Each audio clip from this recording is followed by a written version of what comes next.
રામ રામ મિત્રો, આપણે આવી ગયા આપણી વાડીએ.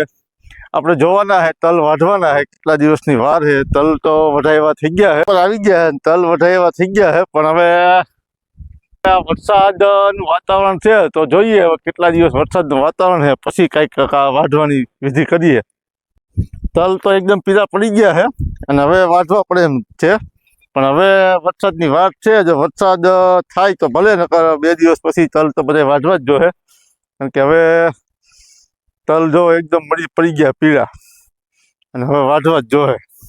પણ હવે આ વરસાદનું છે થોડુંક, જો વરસાદનું વહી જાય પછી કંઈક કરીએ. 5 વીઘાના તલ છે, ગુજરાતમાં જ તલ છે અને કેવો ઉતારો આવે તો પછી ખબર પડશે.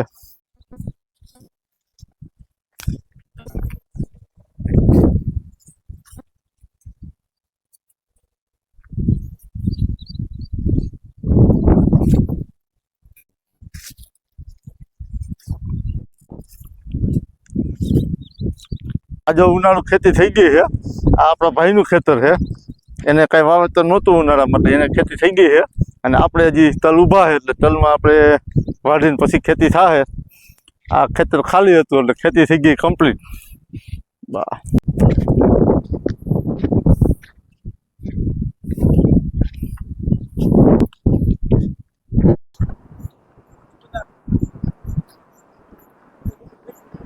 વાઢવાની છે, ખાલી વાઢવાની છે.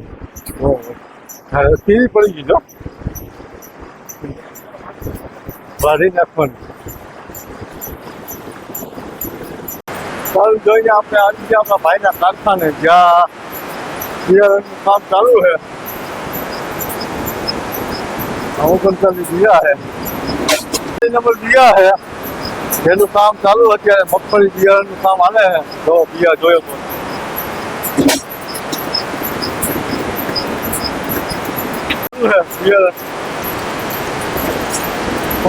મગફળી રાજુ વાવેતર અમારે થયા.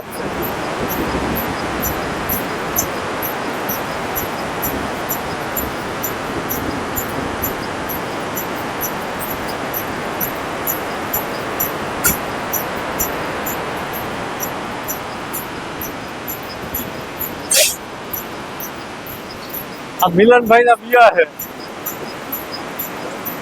મિલનભાઈ બિયારણ વેચે છે, એના નંબર તમને આપી દેવું આપણે.